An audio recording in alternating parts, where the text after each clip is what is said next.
Welcome to episode 20 of the Stones of Strength podcast. We are joined by strength athlete phenomenon, Sandra Bradley. Sandra, thank you so much for joining us.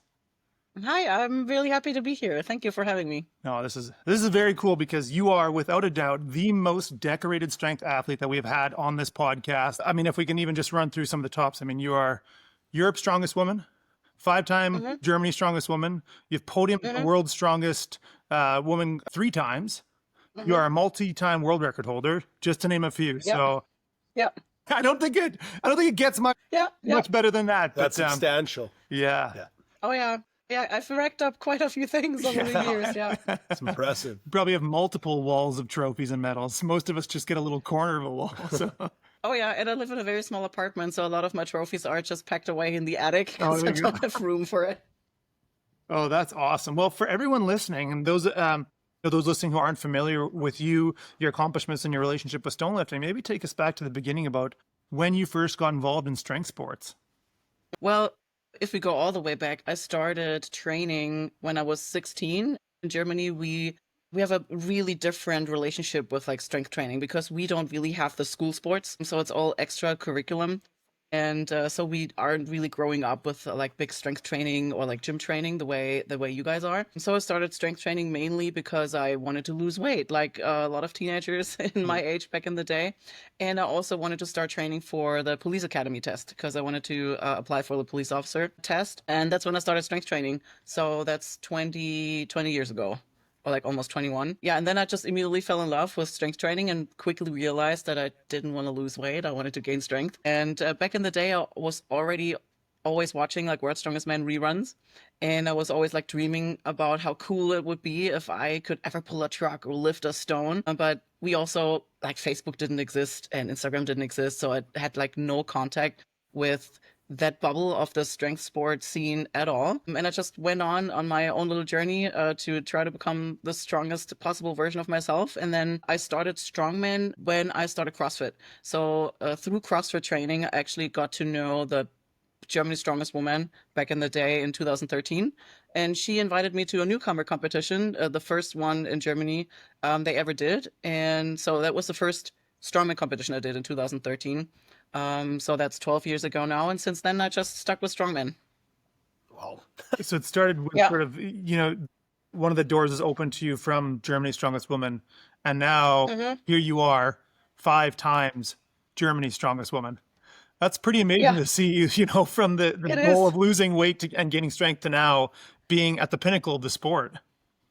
Oh yeah, for sure. Like I'd never in a million years thought that I would get to this point. Like for me, it was a lifetime goal to maybe become Germany's strongest woman one time, or maybe make it to worlds one time. And for me, also like 100 kilo log was my lifetime goal. Like that seemed unachievable back in the day. And the most significant achievement for me is in stone lifting. Actually, watching the world's strongest men, the heaviest stone back in the day was 160 kilos at world's strongest men. And now, fast forward a couple of decades later, we are 73 or 82 kilo women, weight classed women that can load a 160 kilo Atlas stone. So this for me is like has surpassed every expectation that I ever had that I could even like pick this up. For me, this was like unimaginable. Like I couldn't even picture even like touching 160 kilo Atlas stone, and now I can load it. So this is really freaking insane. At what point when you got started did you kind of realize, wow, I'm actually really good at this thing? And like you'd mentioned that you made hmm the shift from wanting to lose weight to gaining strength, but which came first? Did you go, yeah, it's kind of fun to get stronger? Did you realize I'm actually really good at this, I'm progressing quickly, and now my goals have shifted? I actually was never really like good at it because I had to like fight for every single kilo. I didn't have like a big talent for it besides deadlifting because I have like quite good levers for deadlifting. I have long arms, short torso, and long legs, so that comes in handy with stone lifting and deadlifting. But everything else in the gym, I had to fight really hard for it. But that actually pushed me because I saw improvements, even though sometimes they were like really small. But I could see that all of the work that I put in, I get immediate feedback or like a little bit more. Like sometimes like I had to work hard for it, but that really sparked my interest because it made me work really hard for it. Hmm. Yeah. But Yeah. it was something that I did only for myself. And I felt more empowered, especially with something that took me longer to get to. I felt even like more empowered through that. So that was more the thing that sparked my interest, not because I was necessarily like, good at it right away, but because I saw like the harder I worked for it, the better the payoff was. And I think that's a huge point to success for a lot of people. Like if it comes too easy and you're too much of a natural, then you never have learned that discipline, right? So the way that you Yeah. went through it with just grit and dedication and putting the time in, that builds and ingrains those skills and that process in you. And I would imagine that's a huge part of what's got you to where you are now. Oh yeah, for sure. I have an insane amount of grit that has always like pushed me through everything. I'm very stubborn as well, so if I don't get to a goal right away, then I really want to work hard for it. I don't shy away from big tasks or big hurdles, and I love thinking outside of the box, or I love getting to problems that have me working harder for it and having to think outside the box and solve it, which is why I love lifting natural stones, because it's a puzzle. Like every stone is a puzzle that you need solving. I think that's also a very ADHD friendly sport because there's always Yeah, absolutely. something that you need to work on. Yeah, that is for sure. Well, at what point in your journey then, going from, training with CrossFit to giving a strongman competition a go, did you stumble across natural stones? I was kind of like in the process. I think the first natural stones that I lifted were for Europe's Strongest Woman 2014 or 15. That was the first international competition that I did actually, and they had a stone press medley in there, which was like increasing weight and for time. So that was kind of the first time I really got in touch with natural stones. I went to a local, what's it called? In German, it's Steinbruch, way where the big companies get the stones for Like a to quarry. build. Yeah, quarry. A quarry, yeah, exactly, a quarry. Yeah. In German, it's Steinbruch. Yeah. And I went there and I drove in there with my car. It was hilarious. Like the first time, like gathering some natural stones, it was all big truckers and just trucks going in there. And I came there with like my little car and like went in the quarry and picked up some natural stones. That was the first time though. So 2015 was the first time I started pressing stones over my head. Okay, so you jumped right into pressing Yeah, no stones. kidding. Mm-hmm. I'm kind of curious. When you look at sort of your and just to sort of talk about the grit that you developed and that you realized, or at least that was revealed through your strength training, have you sort of seen in your strength journey where people that have that natural talent have sort of reached a ceiling because they haven't developed that grit, whereas people like you that have had to build from the bottom floor up with lots of hard work and dedication and discipline, you're able to break through that ceiling and progress to the highest levels of the sport? Oh yeah, for sure. I think that's definitely a skill that is the most valuable one, because talent only brings you so far. Yeah. And then they usually get to that point where then they have to start thinking outside the box, and then it's a skill they have to start developing. Whereas if you don't have that right away, the talent, then you have to start from the very beginning to have to think outside the box and be more efficient and work on being more efficient. So that gives you a lot of knowledge that other people just have to develop way later at a way later stage. You oftentimes see that with heavyweight strongmen that can usually rely on their weight and their body mass to move the weights. Some of them are usually not the more technical lifters. That's why I always say if you want to like learn technique, efficient technique, look to the weight class athletes, because the weight class athletes have to work so much more efficiently to move the same amount of weights. Look at the lightweight women loading Atlas stones more than double their body weight, or like sometimes 3 times their body weight, close to a height where heavyweight strongman doesn't have to load to. So that's really impressive. I completely agree with that. I went to a strongman seminar with JF Caron once. It was just it was a place called Spruce Grove, which is just outside of Edmonton, where we're from, and he was doing demonstrations with exactly that, with the Atlas stones. And we kind of asked, like, okay, well, is it better to go overhand or like bear hug it, or what's the best move? And he's like, I don't know, didn't really think about it. I just grab it and do it. And like, that's exactly kind of what you're saying, is when you're, because we're not big guys, we're just over 200 pounds. And to lifting the heavy stones, we do have to rely on technique a ton and grit as well. But I think you're absolutely right that sometimes the stronger and the bigger guys, they don't really understand how much of a tactician you have to be at the lighter weights to actually get those bigger weights moved, right? Yeah, oh, for sure. Do you think that analytical approach and that grit that really helped you excel at strongman events is what's made you so fond of natural stones? Because something that we've seen and we've talked about before is that the people who come in and try to just throw their weight around in order to be successful lifting stones, they get humbled real quick and horribly, and they never come back because they've never had to take the long road, the long, hard road to progression. Oh yeah, for sure. Because I mean, that's everything that a natural stone is. Like you have to have grit, and you have to have the ability to think outside the box and solve a puzzle very quickly. Which is also the same reason why I love Strongman, and why I'm also one of those people that are opposed to making it a standardized sport.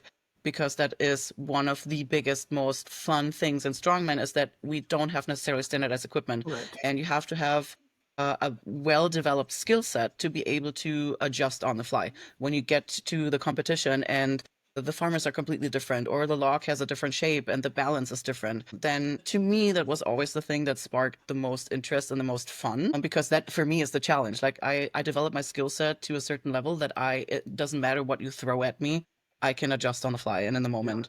And that's where you can see who a true athlete is. Yeah. Well, I completely agree with that. It almost standardizing everything kind of steps away from the initial principle that Strongman was created for, was it not? Like these guys are just the strongest in all their disciplines, and then they show up and today you're doing this random thing. Like it wasn't a standardized concept. It was being able to display your strength and adapt on the fly, which is a huge part of being an athlete in general. And that's especially something you see in stone lifting when you go on a stone lifting tour, right? Like you have to figure everything out in that moment with the skill set you have. And that's why the discipline and the grit and everything is so important to develop, because then you're able to apply all that regardless of the situation, the weather, the lack of sleep, or anything like that. Yep. And that right there is the analogy for life in general. So if you can develop that in strength sport, then whatever life throws at you is the same concept. Absolutely. Yeah, well said. Exact same concept. Very, very true. Speaking of stone tours, so from my understanding, I mean, you've Scotland, Japan, and then most recently, was Japan most recently, or was it Iceland? Japan was the most recently. Iceland was last year. Iceland was last year, but we do want to talk about Iceland because that's sort of fresh in our minds as well, having just over almost a month ago to date come back from Iceland, where you achieved some pretty phenomenal and historical things. Oh, yeah, for sure. Yeah.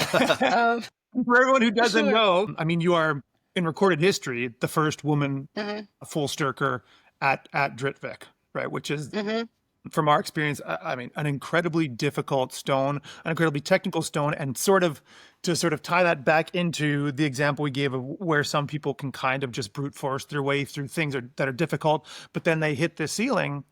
There's a video online of Hafthor Bjornsson, who is an absolute strength phenom, wrestling for 45 seconds straight and really, really struggling with the full sturker stone at Dritvik because of how technical it is. If you're not used to stone lifting and dealing with smooth stones, that thing is an absolute nightmare. And so you went there and you had a phenomenal lift. And maybe talk us about through what it was like going to Dritvik, your preparation, and the feeling of elation after having that successful lift. Yeah. It's hard to put it into words because it was really incredible. And for me to maybe lead with that, when I did that, or once I achieved that lift, that for me was kind of the completion of the goal, the journey that it set out on when I really started. Because when I started Strongman, I wanted to find out for myself how strong I can possibly become. I wanted to find out the strongest version of myself, and I wanted to find out how strong women can be, and also hopefully maybe inspire some women along the way. And when I did so many strongman competitions, and nothing has felt so fulfilling, spiritually fulfilling, with like that lift. For me, in that moment when I did that, anything else that I do now is a nice bonus. Like for me, I've achieved everything that I wanted to, because like not just the weight lifted or the meaning of the stone, it was all of the decades of work that I put in. Also like the mental preparation felt like once I did that, I felt like really my strength training was kind of complete, and everything else now is nice and cool bonus. But yeah, the full stärkur, I didn't necessarily prep specifically for it. I think just my general training was tailored to stone lifting in general. And what helped me really was a lot of deep picks from the floor. So a lot of zerchers off the floor, a lot of eccentrics, isometrics in like deep ranges, because I knew that I wouldn't have the strength, the cupping strength to pick it, because I don't have the size. I don't have the size. To revert back, I was in Dritvik already in 2019 when Leif and I lifted a Husafel. Right. We also went to Drittvik, but it was the day after the Husafell, so we were like kind of toast. And then we wanted to get a feel for the full stacker there. And I saw that I wouldn't have the size or the strength to just like pick it up with cupping strength. So I already had in my mind, that was 6 years ago, from lifting the full stacker 5 years ago, that I cannot rely on the cupping strength. Doesn't matter how much I train it. I knew that I wouldn't get to that strength to just pick it up that way. So I knew that I had to find a way to pick it with a clasp or like from really low. So I kind of focused on a lot of deep range, hip flexion, and searchers off the floor. And that really paid off. And I wasn't sure until I got there if I even had the wingspan to get around. So that was the unknown factor until I got there that I didn't know. And lucky me, it was just enough. It took me about almost 2 hours until I actually got it, and 4 or 5 attempts. I lifted it a second time to the lab, but couldn't extend anymore. It took me so long that we actually like dug a hole in the floor because I just like wrestling the stone on the floor. Yeah. And each setup to just get into the position took me about 5 minutes. So I just like spent 5 minutes in like a kneeling position to try to like get a purchase on the stone. It was like really, I had my shoulders all the way protracted forward and my fingers were just barely interlaced. And I think it was like the 4th or 5th try when I finally got the correct position. And then once I picked it, I was like, I knew I had it. And it was crazy. It was absolutely crazy. But to fight for it for like 2 hours to get into the position and then finally getting it was insane. Like I really can't put into words what I felt because that was incredible. Because I was going to ask you, because I had a similar experience at Husafell where there was just this unbelievable elation. It was, but someone who's had the achievements that you've had at, you know, some of the biggest stages in sports, at the pinnacle of strength sports, for some people, it might be hard for them to understand, and maybe you can articulate it better than I can, how the lifting of a single stone to you was one of the most spiritual and important achievements that you've had in any sport. I think because it was the accumulation of all of the things that came before, of all of the work. So this was kind of the exclamation mark of all of the work that came before. I think it would probably be a bit different if I wouldn't have had all of the other things happening before and then just doing that. But for me also, this was something that I just did for myself. I didn't do that for anyone else. I didn't do that to be like, yes, okay, it's cool that I've been the first, but it wouldn't have mattered if some other women have came before me, because that was something that I really did only for myself. And I think that it was the key factor. So why I felt such great joy in it was because there wasn't no trophy attached. There wasn't a competition that I went to. There were no spectators besides my partner and my best friend Harry, that also lifted the full stacker the same day. And we just had a great time with like my family. We had a great time in Iceland, connecting with each other, going through the hardship together. And I think that was the key factor why it was so special, because it was just for me. For no one else. That's well said. Yeah. Keith Surratt, who we had on the podcast previously, he's a Canadian gentleman that we're quite close with, just communicating online. I actually got to meet him after our Iceland trip when we were in Milford, Massachusetts. He articulated quite well where you're finding out the answer to a question that you may have had for months, years, your entire life, right? And until you go to the place and do the thing, you'll never have that answer. Yep. Yeah. And because there was so many unknown factors, I went there. I was like, yeah, I might have the strength to pick 154 kilo stone because I can pick an Atlas stone that weight, but the shape is different. Then the weather, of course, everybody knows when you have bad weather in Drittvik, it just makes it so much harder. And we had so much luck because it just started raining once we were done. Perfect. So we were really lucky with the weather. And no, I lost my train of thought. Yeah, because last time I went there was 2019, and there was, when we picked it, I was like, there's no way in hell I'm ever gonna pick this stone, because I got a feel for it. I was like, wow, this is heavy. Like I can't pick it this way. I have no idea how I'm gonna do that. And I actually didn't really know if I could clasp it, so I wasn't able to specifically train for it. It was just like my general training. And then when I got there and played with it for 2 hours, and then felt like, oh, I'm just lucky enough that my arms are long enough that I can get around. So there was another factor that made me like, yes, like maybe this is in the cards. And then not giving up and just playing with there was always like passersby and always people that come and watch and cheer. But I ausblenden. I didn't really realize that they Zoned were out. there. Yeah. Because I was just like so zoned in on just figuring out the stone, figuring out the puzzle, and then playing with it, and then taking a break again and playing with it again and taking a break. So yeah, it was an incredible experience. So that's something that I will probably cherish for the rest of my life. And for me, this lift was worth way more than all of the other achievements I had with World's Strongest Woman or Europe's Strongest Woman.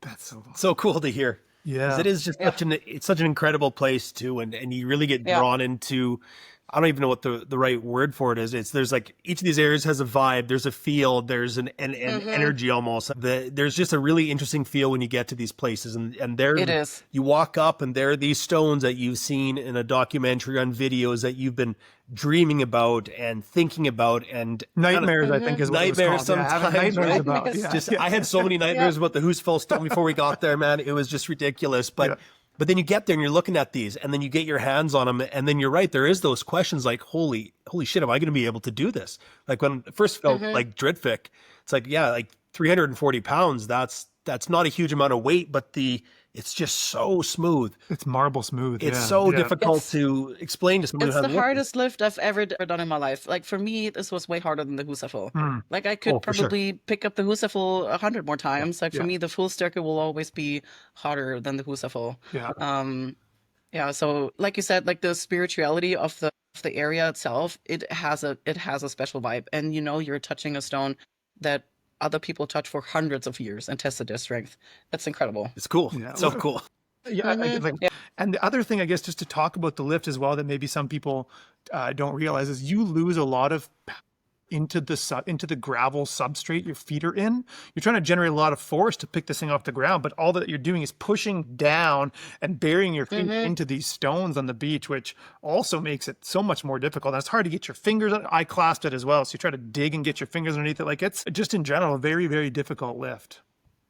Oh yeah, it is. Like I said, by the time I finally got it, some people commented, it's so smart that he dug a little hole. I'm like, I didn't do that on purpose. It was from 2 hours right before the stone. I dug that hole. But my fingers, the back of my hands, were bloody the next day. Yeah. Awesome. Because the way to clasp it, I had to clasp it and then I had to roll it onto my hands actually to get into position. Yeah.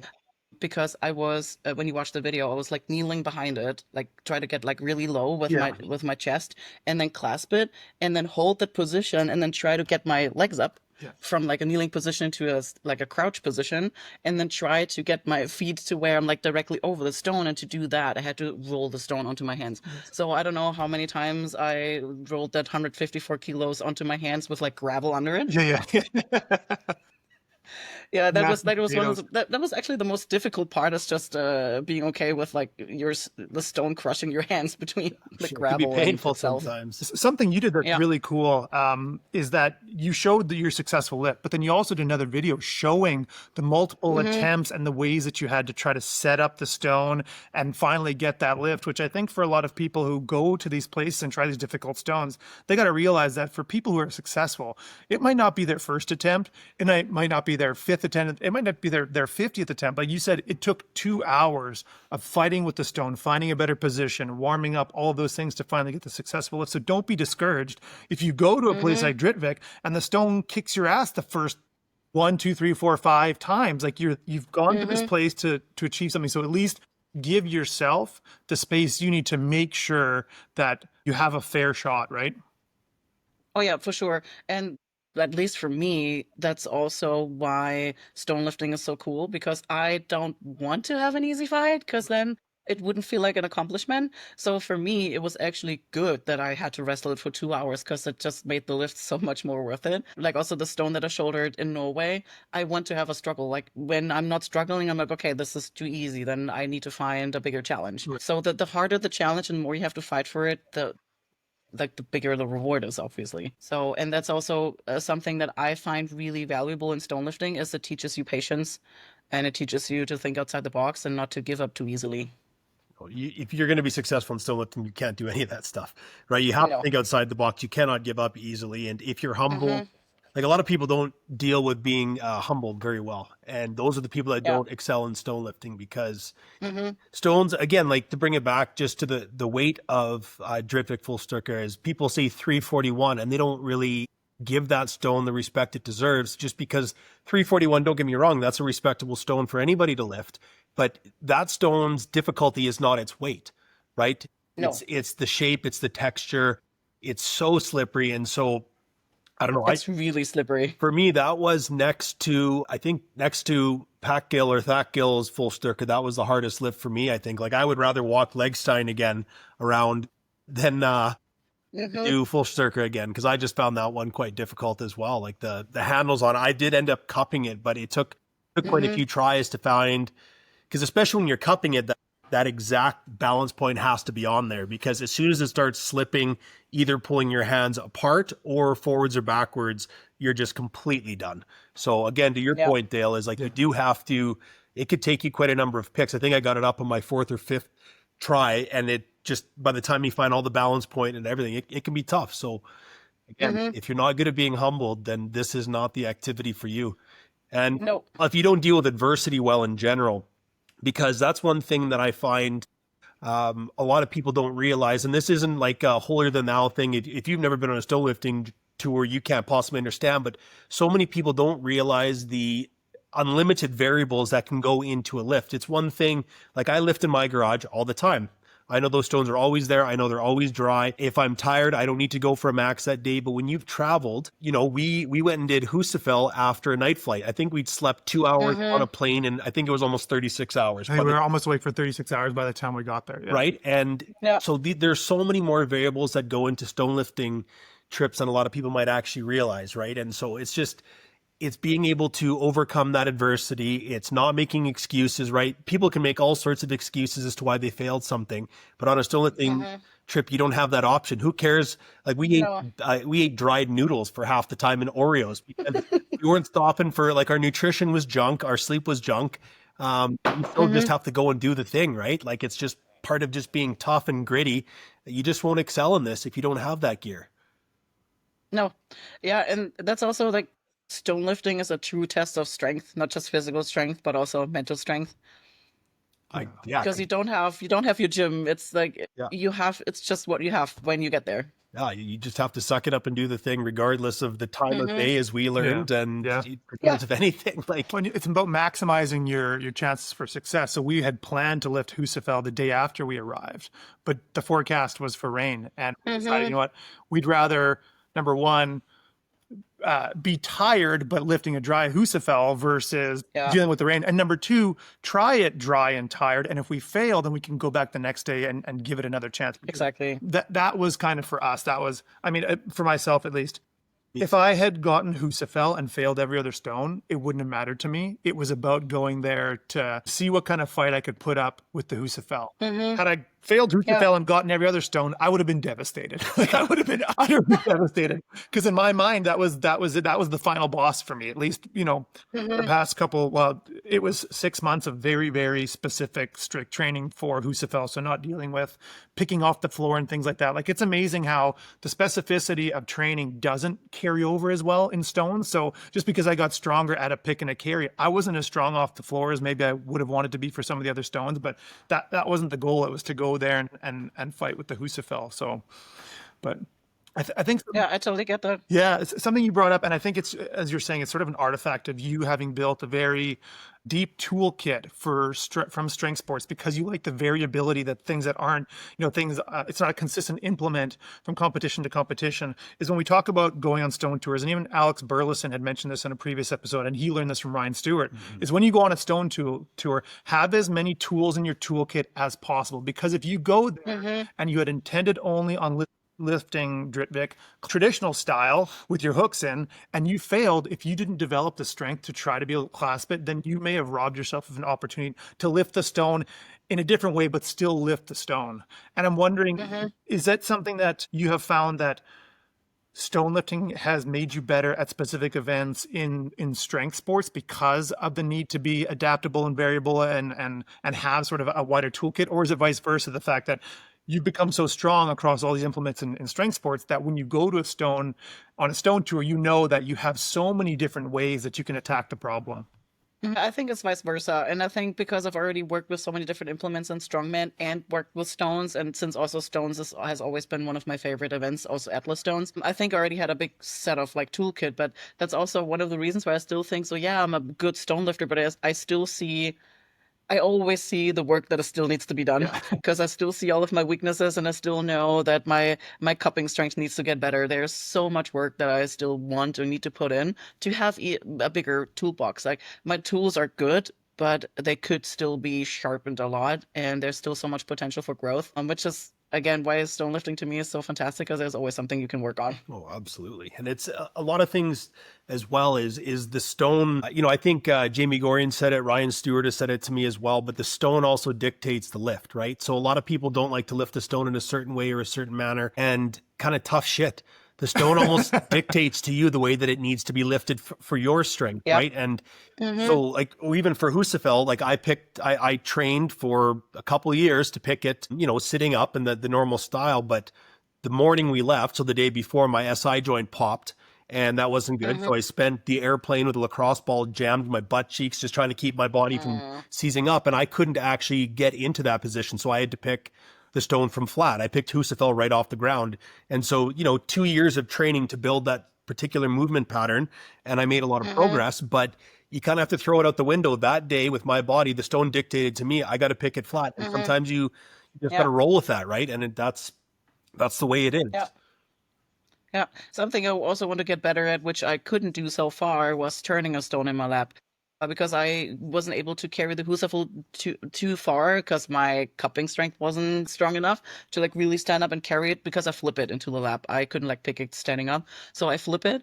And then when you flip it, there's no up and down. Like it's Right. upside down, Yes, how that's right. most people would perceive it as upside down. So if I would just be able to turn it 90 degrees, then it would have a better handle on it. So I thought I'm done with the Husafel, but now I'm already thinking, well, if I would turn it 90 degrees, and then I could maybe stand up in a better way. So every time I leave a stone, I'm already thinking about how could I make it better again, and which approach could I try next time? Same with the full stacker. Had to stand up with like the clasp, so that made just the standing up so much harder because then obviously the whole lever just pulls you back to the front. So I had to try to like stand up this way, and because the shape of the stone just had me in this complete full spinal flexion, not just thoracic flexion, but also lumbar flexion. I couldn't really extend a lot because I didn't have that strength to extend that way. But then I tried a second time and wanted to try to turn it in my lap to then try to have it like more flat to my side, but that was already at the end of my capacity. So maybe I could have like stood up even better if I would have turned it, but then I also don't know if I would have been able to wrap my arms around if it would have been sideways. Yeah, that's fair. I think it's though that like it's quite clear when you go and you attempt a feat of strength or a competition or whatever it might be, even if you're successful, you still go back and figure out it's this constant wheel of self-improvement to say, I did it well, but I think I can do it better. And I think because of that, especially the fact like with Husafel, now that you can pick it. Now that you have the strength to have it in your lap because you were able to you like shuffle with it in your lap. Now, when you go back to the drawing board, it's figuring out, okay, I can do A and B. Adding C to my repertoire is the spin in the lap. And then we'll see what kind of possibilities that unlocks. Oh yeah, for sure. Especially because I didn't focus on Husafel on that trip. I focused on the full stacker. Yeah. So I went to Husafel the day after full stacker, which also probably contributed to not me having a lot of strength left anymore, because that took everything out of me. But once I did that, and now recently Nancy Johnson, she carried the Husafel. The furthest she carried was 40 feet. Yeah. When I went there, so far we all always thought, oh, it's just a legend from the farmer's daughter that she carried the full revelation. When I went there last year and I did it again more successfully than in 2019, I knew like, no, that's not a legend. Like 400% sure, like she did that, no question. Because I could feel that when you have a little bit more time to play with the stone, I actually live there and you can train with it. I have like not a single doubt in my mind that there's going to be multiple women in the future that are going to carry the full revelation. Yeah. And that's still on the table for somebody to go do. I can't wait because I think it's probably I think it's going to happen within the next few years is my guess. Yeah, it's very doable. Yeah. I would agree for sure. Oh, that's awesome. So it sounds like you're considering going back. Is that what I'm gathering? Yeah, maybe, but then I still have the other stones still on the list. So I still want to lift the Latra stones, and I still haven't gone to the other stones because the first time we went, the Husafel was the priority. Yeah. Last time, the full stack was the priority, so I didn't make it out to the other stones. So those would be actually on the top of my list, and then the Husafel would be some way in the back. Because then again, I wouldn't do it for well, now I want to be the first one to do the full revelation. Like if somebody else comes before me, great, because my priority list is somewhere else. Mm-hmm. And yeah, so Husafel would be a little bit later on the list because I also know I would need a longer time to prep for it to actually have the strength to carry it the full circle. Good for you for not trying to chase that as well, though. That's very No. respectable too, and I like hearing that. That's fantastic. Yeah, because also chasing, like I'm at a point in my strength career where, Right. for me at least, I don't need to chase things anymore. And also, you have to also consider you don't just devote your training to it; you devote your lifetime to Yeah. it, the time of your life, valuable time that you could spend doing other things. And if I know that there's other things that I want to do with my time that are spent more productively, because especially for me, that goal has already kind of like been ticked off the box, I don't necessarily need to chase that anymore. I don't, if I don't want to, if it doesn't spark a fire inside of me where I'm like, yes, I definitely want to do that right now, then why would I chase that just to be the first one? No. For you, yeah. Like if somebody comes before me, then I will celebrate that and Yeah. I will post it all over Instagram because that will be fantastic. But if it's not me, it doesn't have to be. Or if the me. legends are Definitely true, not. the second one. The The second one yeah. meant to carry it around, right? Oh, the second one. If the Yeah, legends are true. Yeah, exactly. Yeah. yeah, the second one. Yeah. Yeah, no, I think too that's a sort of an important lesson in self-regulation. We live in an era where people chase things because of the notoriety that they may be given on social media. In Stonelifting, right? Like Stonelifting is a fairly niche endeavor, and so it's not like you're gonna, if you're the first to do something, you're gonna be, staring down the barrel of $1 million worth of sponsorships or anything like that, right? That's why you do it a lot. It's a very personal endeavor, but it's the kind of thing where if it's not something that really entices you and like you said, like sort of sets a fire in your belly and you dream about it and you wake up and it's in the back of your mind like it was with Husafel for us all day, all long, then find something else, because there's so many different opportunities to travel and lift remarkable stones, meet really cool people, establish communities where you live, that, you don't need to go and say, I'm setting out to go and be the first person to lift this stone if it's not a genuine passion, because you're probably going to be wasting time, like you said, where you could be dedicating to other things in your life, even if it's outside of stone lifting, that are way more rewarding down the line versus sticking out a video on Instagram, getting a few thousand people saying, hey, cool, and then they go about the rest of their day. Like, right? Yeah, So yeah.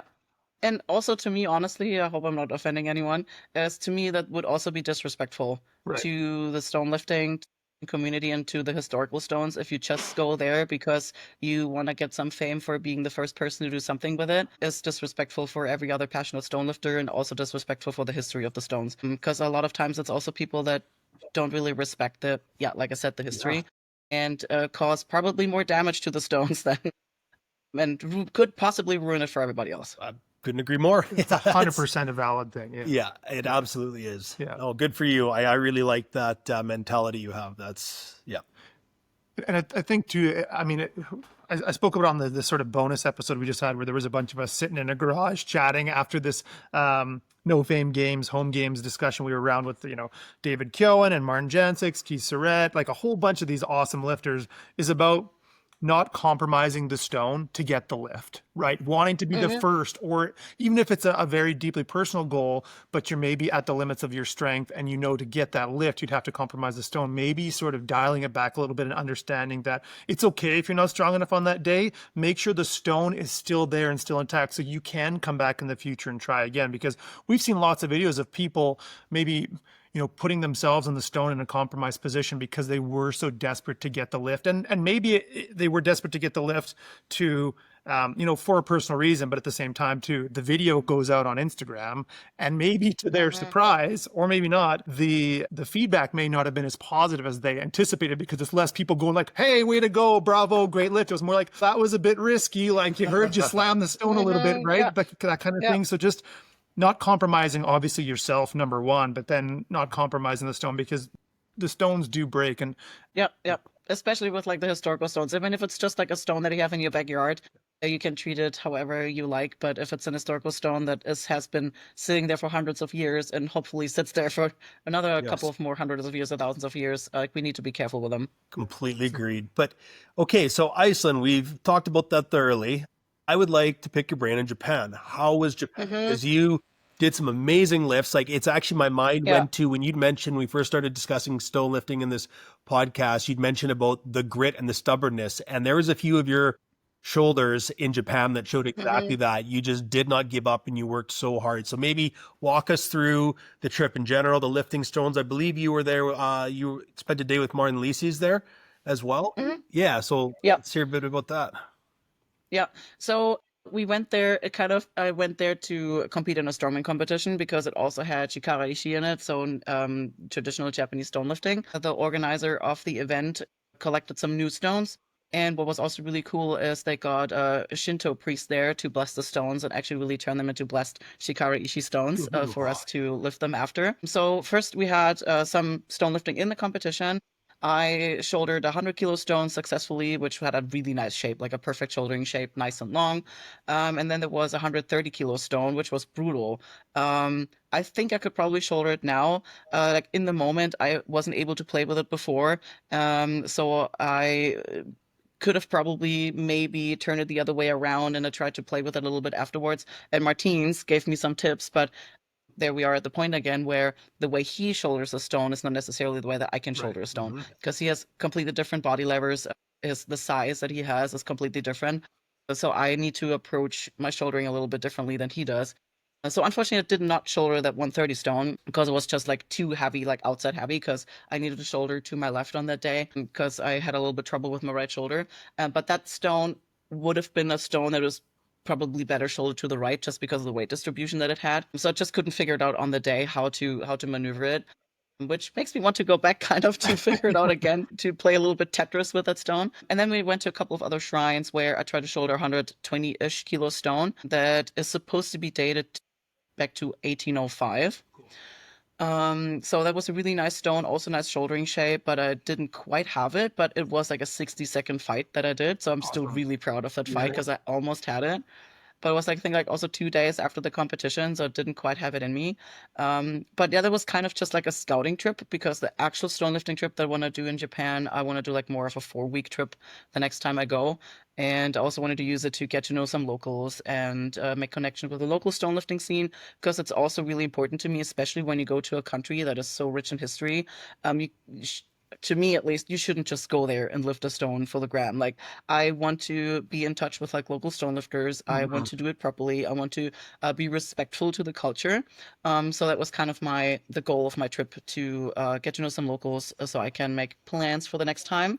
And which was successful because I now am in contact with a couple of Japanese stone lifters. They also have some stone lifting competitions throughout the summer. There's so many lifting stones. There's also a map that is not on liftingstones.org. I think it should be another David. He's called Nonbei Power on Instagram. He came up with a list. So there's an incredible amount of stones in Japan. So still on my list to go back and lift a couple of more stones. But it was an incredible experience. Like that's even if you're not spiritual, that will probably make you a little bit more spiritual when you go to Japan. It's incredible. Like you're at these shrines, it's so serene. It's really a spiritual experience there because most of the stones are at shrines. So it's always something like really religious or spiritual. It doesn't matter if you believe in that religion. It's just really something like spiritual for yourself. Yeah. It's so cool to sort of, because for you having been in Iceland and Japan and Scotland, to be able to sort of juxtapose what stone lifting has meant to historical cultures in different parts of the world, like in a lot of Scandinavian countries, like it was a test of strength to prove that you were physically capable enough to do a task. Whereas you go down to Japan and it was a deeply spiritual practice that was done at shrines, like very similar activities, but completely different meanings behind them. Yeah, totally. And that's so great to, like, for me, stone lifting is also a cool excuse to travel the world and actually really connect with the culture there, not just visit and look at everything, but really dive into the local culture and get to know the locals as well. That's also been really important to me when we went to Iceland first. We went there also with an Icelandic friend because we didn't just like want to go to Husafall and just lift and be like, hey, cool, we're two foreigners lifting your stone. Yeah. So We did that. yeah, so to me that's just like also one of the excuses to go everywhere and also meet cool people. And No, it's very. We've meet even new talked to people cultures and who have been able to, like David Keown's a great example. Prior to going on this journey to rediscover stones in Ireland, like he had very rarely been outside of his county. And now he's been all across Ireland and discovered this deep love for all these amazing places in his home nation that he saw through the lens of stonelifting. So to be able to travel and just have the stones set the destination for the journey, but experience the country and the culture along the way, it's just, like you said, it's another fantastic reason to get involved in this and try to plan a stone tour. But something else that's been really neat that we've seen, at least here in North America, is people developing stone circuits. I say locally, it's a giant continent, but local to North America, right? In Utah, New England, some in Colorado, like there's sort of these little stone lifting circuits popping up all over the place. Have you had any experience even in Germany, or had any desire to set up your own stone lifting circuits? I was thinking about it. I didn't have the means or time to do that yet, but I would like to. There are some other strongmen in Germany has set some German stones to lift, which me personally are not on my goal list, just because of I do not want to be affiliated with that person for many reasons. Fair play. So yeah, so for me, the German stones that are set on the Stonelifting org site are out of the question. So I would probably maybe set up my own stones, but I would rather travel the world and get to know more people. And what for me also is really cool with the Stonelifting community is it's everybody's so welcoming. Everybody, because everybody's usually also traveled, and everybody knows what it takes to work towards a whole goal and what it takes to go through hardship, and also not just like physically but mentally as well. And so for me, also seeing that there's more stone circuits coming like in Utah or New England, it's a great way to get together with friends and go out, be in nature, because then you're really together. You're not just like sitting somewhere, just have a beer. Like you're out in nature. You have a physical task at hand that you a challenge that you work through together, which just brings you more closer together. So I think that's really cool to see that is popping up everywhere, which gives us another opportunity to build community. Like for me, stone lifting can also be a great tool for community building. Oh, for sure. Yeah, absolutely. Completely agree on that. Yeah. When we talk about historical stone lifting in Germany, right, there is the Steinheben, which is a historical stone lift in Germany, which you happen to have a world record in. Do you want to talk to us about what that lift is like? Because it looks like a deadlift from the depths of hell. Like it just looks so difficult. Oh yeah, okay, so Bavarian stone lifting, also another passion of mine. So the history is very shortly explained. 254 kilos stone, so 500 German pounds or 508 German pounds, was a stone that a beer brewer kind of like dragged to the Oktoberfest to promote. As just like a promotion gig. And the task was to lift that stone up also onto a plinth. But over time, they made a more like a competitive stone lifting thing out of that. So now it's basically a stone encompassed in a railing, let's say. And in that railing, you have like a handle attached to the stone that is adjustable in height. And the goal is to lift the stone. So the men's starting weight is the original 254 kilos or 508 German pounds. You have to lift it to a height of 100 centimeters, which was the height that the stone at Oktoberfest was lifted to. So you have to lift it to 100 centimeters. And then when you complete that successfully, then you advance to the next round, and then the weight increases 25 kilos. So they kind of like build the contraption to where you can also like load it with more plates, like 25 kilo plates to make it heavier. The stone that sits in the railing. So you like stand on top of that railing where the stone sits below you between your feet. And then, so when you successfully lift it to a meter, then you advance to the next round and it increases 25 each round. And you have 2 attempts for each round. So for women, we don't start at 254. To include women, they said that we could start at to include women in the sport, the starting weight is usually 129 kilos or 125, and then it also increases 25 kilos each round. So to get to the world record weight, I had to lift on that day 125, 150, 175, 200, 225, and then 254. To us women, 80 centimeters, and the handle height is adjustable. So to get to the 80 centimeters, obviously, when you're a really tall athlete, you don't have to pull from that low because it's easy for you to get to that height. But I'm not that tall. I do have long arms. So to get to that height, like long arms are great for deadlifting. But to get to the height, I need to like really pull jerk high. it up. Yeah. Exactly. You can still jerk it up. So it's not just like one deadlift. You can do like kind of like mini power cleans or shrugs at the top to move to move the weight more up, there is a height indicator in the railing. So when you lift the stone up, there's a height indicator that moves with the stone, and then you can like still shrug at the top. So you can dip and drive, and with each dip and drive, you can like move the needle up higher. And then there's a height indicator. So once you reach the correct height, they will give you a signal you reach the correct height, and then you can set the stone back down. But so for me to get to the 80 centimeters, I have to pick from either 0 or 3 centimeters. To get to 80 centimeters, there's a couple of male lifters, because they need to lift to 1 meter, that pick from minus. So one of the best Bavarian stone lifters, he usually picks from like minus 15. Oh my gosh. So it's like 15 centimeters below the True floor. deficit deadlift there. A true deficit. So like 15 centimeters from below the floor, and I think his best is 329. Oh my God. That's amazing. Yeah, 329. Yeah. So I deadlifted. No, I Bavarian stone lifted 254 kilos to almost 37 centimeters.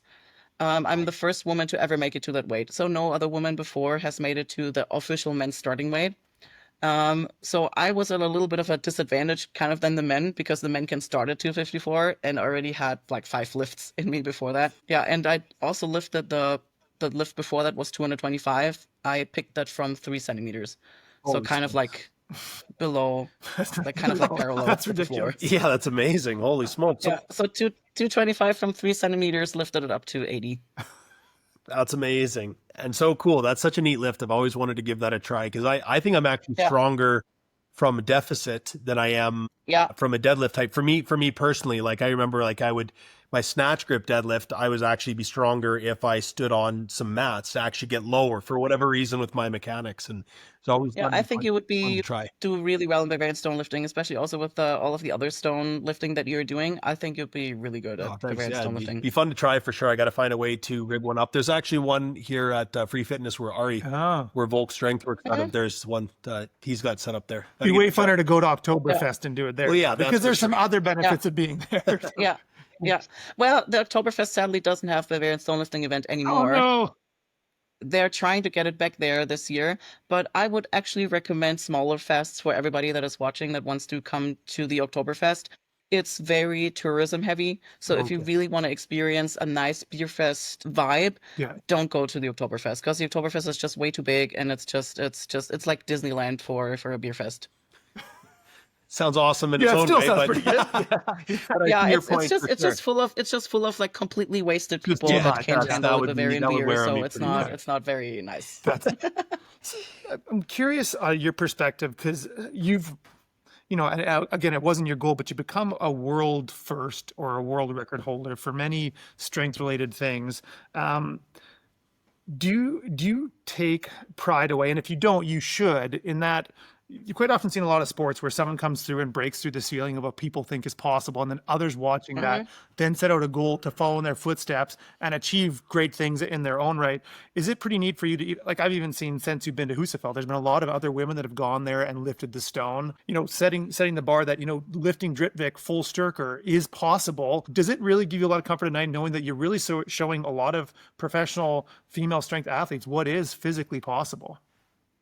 Oh yeah, for sure. I mean, that was when I started, also was one of the reasons why I wanted to go on that strength journey of trying to find out how strong I could possibly become, to also show other women what we can do. And there's always going to be someone that can do it better. But maybe somebody else hasn't thought of that, or hasn't, like me lifting that might have opened the window for someone thinking, oh wow, like if she can do that, then I want to try. And I want to try to go on the journey. So that definitely, it's amazing to see how many more women have lifted the Husafell.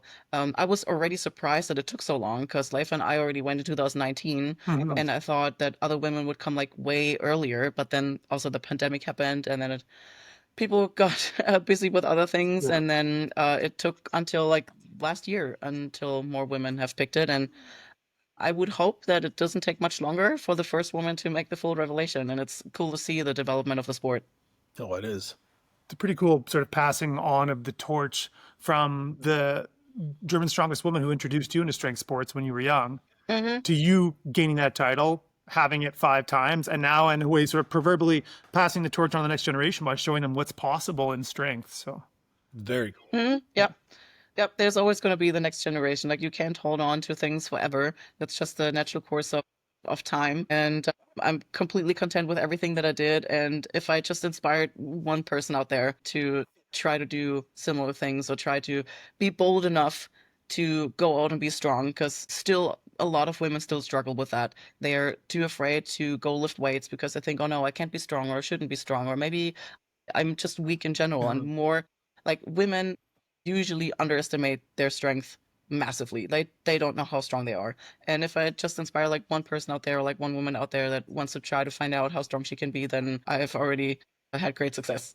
I think you've inspired more than just one, though. Let's be honest. You're doing a very good job with what you're doing, because you've also had some TV appearances as well lately, which has been super cool to watch. And because like your Instagram, and I know you don't do these things for Instagram, but that's how, people keep in touch with each other. And you have just so many cool things that you've been doing, which is so exciting. And it's all things that you've earned. And so I'm happy to see you getting recognition for your efforts, right? You also were just at the FIFOR games, or the strength games. Can you tell us a little bit about that? Because I'm familiar with the concept, but I don't know a ton about it. So I'd love to learn more. If you don't mind sharing some information. Yep. So I just came back from the FIFA Power Week in Norway. It's been my 6th consecutive time. It started as just a Highland Games competition, and then Francis Breitner introduced the Stones of Strength competition in, I think, 2017, 2016. And then the first edition where they added women was with Leifa and Anna Harjappa. And that got the ball rolling to add a Stones of Strength competition to there. So then it grew from just Highland Games to more Stonelifting. And then Kiki and Eagle are the two hosts of the FIFA Power Week. And they wanted to expand a little bit more. And then they added a Strongman competition, and now it also has a Highlander competition. So it just evolved into a big summer camp for strength nerds to just get together, everybody from across the world. And we have Highland Games clinics and Stonelifting clinics. And Nick Best and Ed Cohen are always there since a couple of years. So cool. They've been coming, and everybody, we have like expert panels. So it evolved into this cool strength summer camp for Stonelifting nerds or strength nerds. And since this year, the Stones of Strength Pro competition was renamed into World's Strongest Stonelifter, which I was really excited about, and I'm really passionate about that we changed some of the events as well, because I hope that we can turn this into a nice and cool event for the Stonelifting community worldwide. So it will always represent different Stonelifting events from across the world. And sadly, this year I was a little bit injured because I injured myself at the Bavarian Stonelifting event. I have a bone bruise in my sacrum, so I had to ditch 3 of the 6 events, and I only did 3 just to be safe and not hurt myself more. But yeah, that's FIFA Power Week. So we have Stonelifting, Highland Games, Strongman, Strongwoman. And the biggest, most important thing about the FIFA Power Week is the community. It really, because it grew with word of mouth, is that the nerds brought back more nerds, and it really evolved into like a big family. So now people that have went to FIFA Power Week and said, oh, this is a once in a lifetime trip, especially people from America, because it does cost a lot of money to travel to Norway. It does. They said, oh, a once in a lifetime trip. They've returned for the fourth time, like 3rd time, 4th time, 5th time, just because it's so secluded. It's in the mountains of Norway. You're in this really amazing, cool, old school hotel, which has a really fantastic vibe. You have really good food there, and the whole hotel is just reserved for the whole FIFA Power Week. So there's no other hotel guests. It's just strength athletes there. And so everybody comes back, and it's like family reunion every year.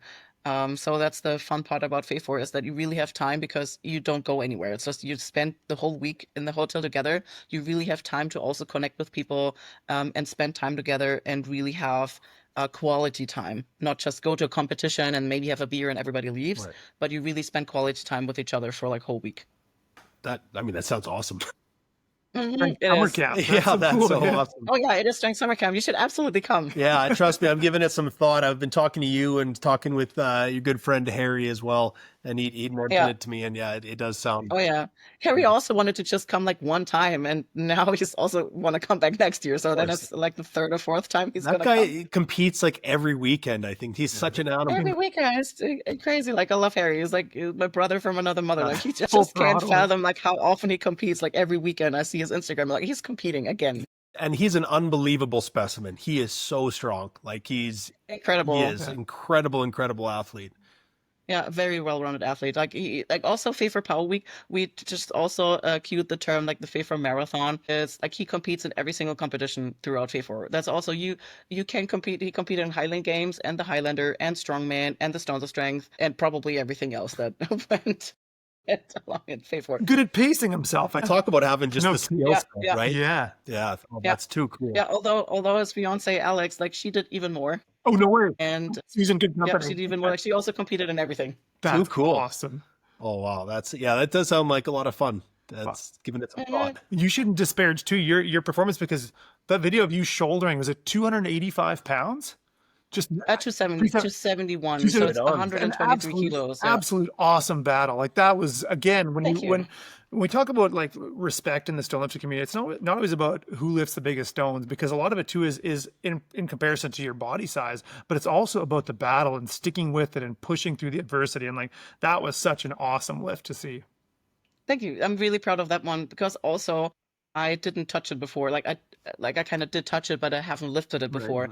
I only looked at it the evening before and I just like looked at it like you look at a stone. Like I try to find out where the balance point is and where the center of gravity is and which way I try to like picture and visualize the lift and how it would feel if I didn't even pick it into my lap because I knew I wanted to save my sacrum. So it's just like I'm just gonna like look at it and get a feel for it and try to like visualize the lift. And then I spent the night and the morning just visualizing how I would like to pick it, and that paid off. And I think that also comes with a big skill set that you develop because once you know your strength and your weaknesses, you can work a lot with just visualizing. Right. So you don't need a lot of warm up time. And especially then when you get to a stone lift, there was no time to warm up. I only had one attempt, and that's when it counts. And I knew I had it. Like once I cleaned it, I got dizzy right away. And then thanks to you also, Dave, I practiced so much pause, sandbag to shoulder that this really paid off because I spent so much time just in isometric holds Yeah. and pauses in sandbag to shoulder and just like also working with just breathing for a long time with an insane amount of weight crushing down on me. Yeah. I think that made me be able to lift that stone because first of all, I got dizzy, then I had to recollect my breathing.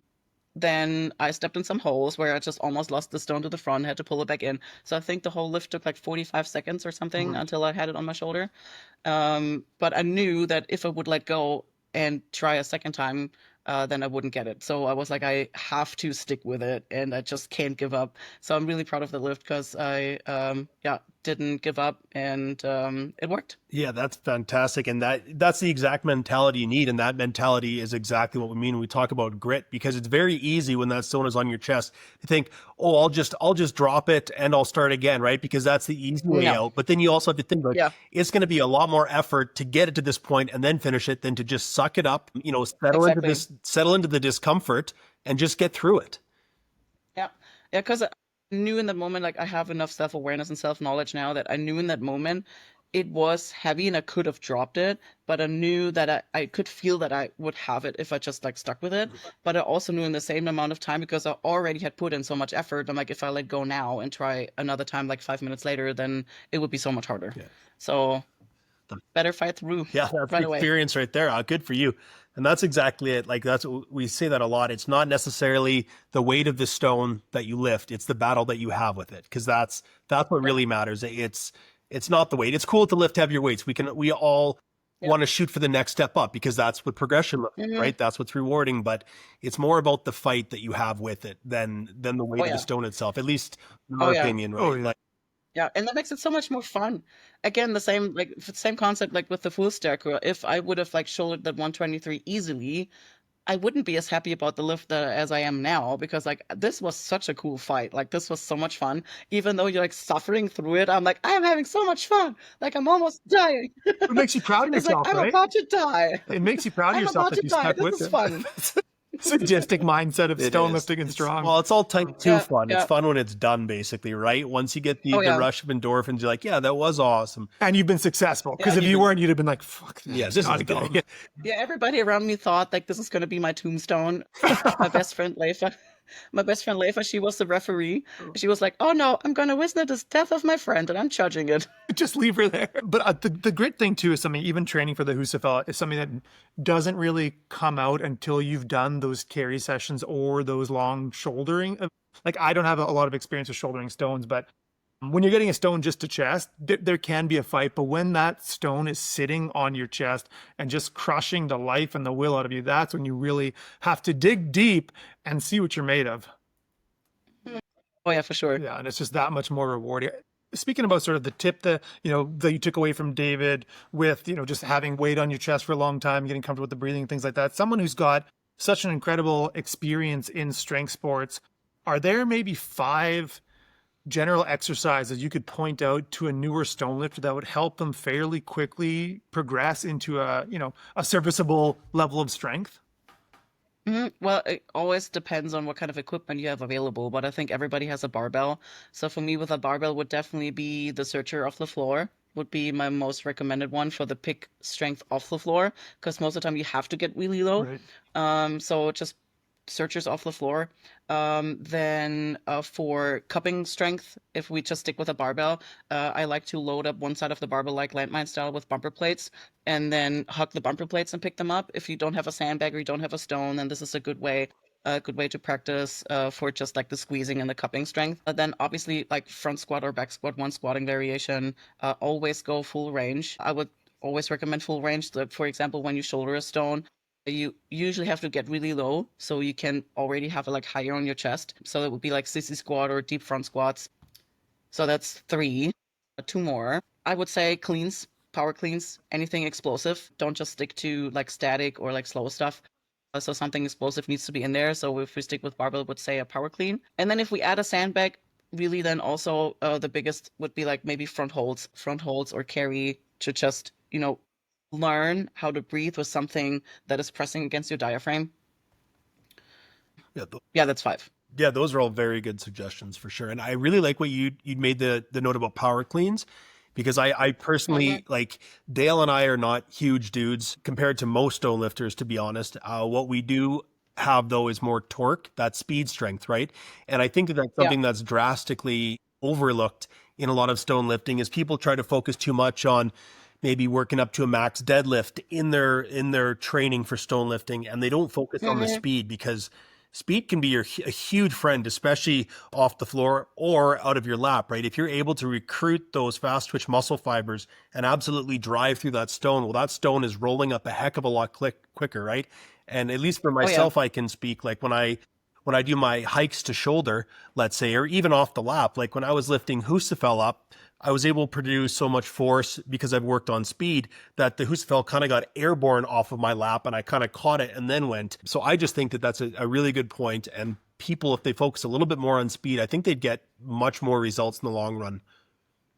Oh yeah, for sure. That's why I included the power clean instead of like deadlifting, because for me at least, max deadlift doesn't really have a big carryover in stone lifting, because there's just that you only have to be able to lift a certain amount of weight, and then a max deadlift, you should rather lift something that is more with a how to say, the lever needs to be greater than just in a deadlift. So that's why I included the searcher, because a stone, the center of gravity is way out in front. So you need to have a lift that challenges you more with a greater load out in front than closer to your body. So for me, max deadlift doesn't really have a big carryover in stone lifting. I would agree. I just think some people get a little bit sidetracked because they think, oh, it's a pick off the ground, and so their closest association is the deadlift, right? And they have the thought that, well, if I can deadlift 600 pounds, then a 400-pound stone shouldn't be a problem. And it's completely misguided, in my opinion. But I'm smirking thinking back to that idiotic comment you got on your Instagram post. I believe you were posting about sort of that innovative way you were using a bench block to help with leverage for Zercher, and some guy said, or just do as I do and increase your squat and your deadlift numbers. Case in point, myself. And then you were just like, okay, so like the guy's like best stone lift is a struggled 300 with tacky. I think, it was 260-pound Atlas stone with tacky, and he's using himself as his cane point. I just laugh at people like that. So definitely someone to take advice from. Yeah, that's what you said. I think I said maybe you should be listening instead of trying to give me advice. He's like, I've only done 6 stone lifts, so why are you giving people advice on stone lifting? That's right. I chirped him about him only doing a 260 Atlas stone, offering me advice. I said, well, it was only my 6th time doing stones. I'm like, well, then what are you trying to tell someone else how to do the thing? But that's just Instagram. People always feel the need to comment, and it's Oh, I know. I think us women experience it also way more Mhm. because we are mansplained a lot. And even at the Bavarian Stonelifting event where I pulled a world record, I had someone come to me after my second lift telling me that, oh, you don't need to pull from this low. Like, you can put it higher. And I'm like, Like, who knows your okay, body better than whatever. Yeah, like I know from where I want to pull from. Like, I know I've pulled higher than 80 centimeters, but I want to pull from that height. Like, please, it's okay. Sit down. Or people, yeah, or like the most common comment is, my uterus is gonna fall out. Wow. Yeah. Okay. Mhm. Yeah. Yeah. I get a, It's either like, yeah, that's even more common actually now than my spine is gonna pop out of my back, is like that my uterus is gonna fall out oh, that's a good one. I got a lot of if I people keep worrying doing that. about my Yeah, butthole, the hemorrhoids I'm going to get. I'm like, just find yeah, that worry. too. You're like, what do you mean Yeah. gonna get? Yeah. That's Yeah. right. Past tense. What are you Those things talking are already blossoming. Yeah. Like, Don't say that. Thing is gross. yeah, it is. It's a bad descriptor. It's also not true, but yeah, people worry about some weird things. Oh yeah, they do. I'd love to get your perspective on this because there is, right there, you get a lot of toxicity on Instagram, people telling you what you should or shouldn't do, and sometimes it's veiled behind concern, like you said, oh, your uterus is going to fall out, or you're going to prolapse, or whatever your hemorrhoid situation is. How have you learned to deal with that kind of nonsense, being not only a professional strength athlete but a female professional strength athlete, when Mhm. A lot of more traditional people might say, well, this is not something that women should be doing. There's a lot of other activities that are more suited to women. Strength sports is not, where absolutely strength sports are a place for women. How have you learned to kind of deal with that BS? Well, if I look at the person who left the comment, if that's a person, is that person expert in the field? No. Is that person, does the person, is that person valuable in my life? Would I ask that person for advice in anything? No. Then why would I care about their comment? And it's usually, those comments say way more about that person than they do about myself, because it's not usually out of concern. It's usually out of their own insecurity. It's for me now, comment sections are hilarious because when you just look through comment sections, you can just says so much about the people commenting Yeah. that it's just really just laughable for me, because it just shows so much insecurity, and they just lash out because they're insecure about themselves, or know that maybe I'm presenting something that they would like for themselves, but they are not willing to put in the work, or they think that they can do that. So it's always easier to attack than to admit something that maybe they are lacking in something, or that's something that maybe that's something that I even find attractive for the people that put negative comments on my appearance. Maybe they're technically even attracted to that, but they don't want to admit that. So they just lash out and they leave a negative comment. So why would I give, sorry when I say that, two shits about Yeah, it gives whatever they power say, to them in 'cause some it's ways, just- right? Exactly. So that's why also I don't engage in that. Like earlier back in the day, I thought, oh, maybe I need to fight back, but that doesn't do anything. Like, don't fight in the comments. They want you to react, and it doesn't for me also commenting. I thought maybe I should comment and fight back to show other women that I don't let this happen to me. Right. But I also reverted back from that because first of all, it doesn't do anything discussing something online or trying to fight online. And second of all, if I want to be a good example, then I should lead by example with other things and just keep showing what I can do and how I go through life in general, instead of just defending myself in comments in front of people that have no meaning in my life. So why would I want to defend myself in front of those people that have no say in my life whatsoever? Actions speak louder than words 1,000 times. Exactly. So, That's a very mature way to look at it. yeah. Good for Thank you. Some people like to fight the trolls. Oh, I love it. Yeah, it doesn't do anything. Don't fight the trolls. Don't Well, fight no, or feed them. it's too funny for me. It literally, Sometimes. it's just that it brings me joy to retort to an idiot. It's not that it's like, Oh yeah. you're never going to change their mind. It's just hilarious. No. It's genuinely Oh no. Sometimes, don't get me wrong. Like sometimes, like I want to. Like there's like this little. I always want to like pull out the knife and be like, "Oh, you want to try me? You want to try me?" yeah. Oh yeah. Like I don't get aggressive Yeah. with it. It's just I've been a firefighter for 14 years. Like I literally verbal joust all day at work. It's like my Yeah. entire life is busting balls, and so it's fun to just Yeah. it's for a laugh. It's not because I think I'm gonna Oh yeah. change anyone's Oh yeah. When I mind. have the time. Yeah. Sometimes when I have the time and I have the energy, I'm like, okay, maybe now. Yeah, but some But people like can just be assholes. under the full circle video, I would have just had to like spend 2 weeks on Instagram just like replying to comments, because on the full circle video, the kind of like went viral. I was just busy deleting comments for like 2 weeks. Oh, Because they were that's like really like disappointing. I don't bother like commenting on those. Yeah. I was really spending 2 weeks of just deleting comments because they were so nasty comments. oh, that's so stupid. Yeah. Yeah. Good for you for not engaging Yeah. them. That's a very mature point of view for sure. I'm not as Yeah, it's a mature. waste of time. Waste of time. My time is spent way better in different things than just commenting on Instagram. Oh, absolutely. No, that's well, you've certainly used and allocated your time very well to get to the level that you have, and you are an extremely good athlete. And through talking to you, I can see that you just are very mature. And I guess what I'm trying to say is I really like the way that you have approached stone lifting. And it's Thank you. inspirational for a lot of people out there and for myself as well. And it's been a pleasure talking to you and watching your journey. And I can't wait to continue watching you kick ass because you're certainly very good at that. Thank you. Thank you. Yeah, next up is the Chan Todd Games at the Dinny Gathering. Oh, nice. That's awesome. Coming up right away. That's in 2 weeks, is it? Yep, first week of August. Awesome. I'm looking forward to watching that. You'll do fantastic. Okay, one final question for you. So, Mhm.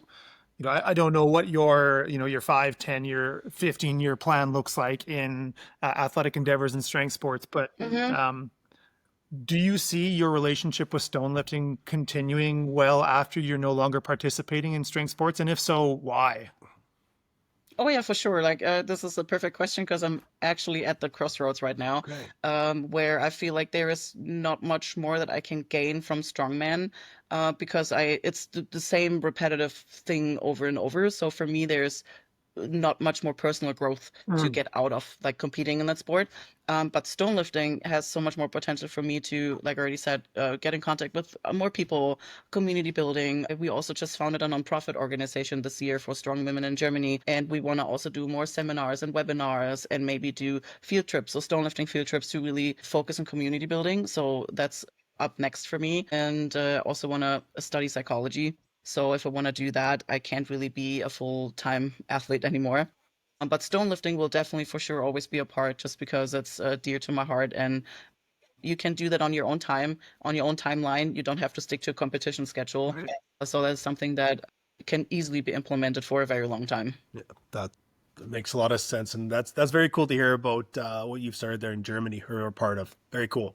And studying psychology to be able to you. understand the trolls, or Yeah, no, Lots that has of- actually been my original goal from the very beginning when I graduated our high school. I didn't have the grades to study psychology or the funds, and then I became a police officer instead, which was my second choice. Yeah. And so, but that's still on my list. So kind of like long Awesome. way around, kind of like 2 decades later, I finally want to start that what I wanted to do originally. Good for you. Oh, good for you. That's amazing. That's Just very cool. again, perseverance, right? Perseverance and grit applies across the board on your life. So where can people find you who want to learn more from you and see more of the amazing things that you're doing?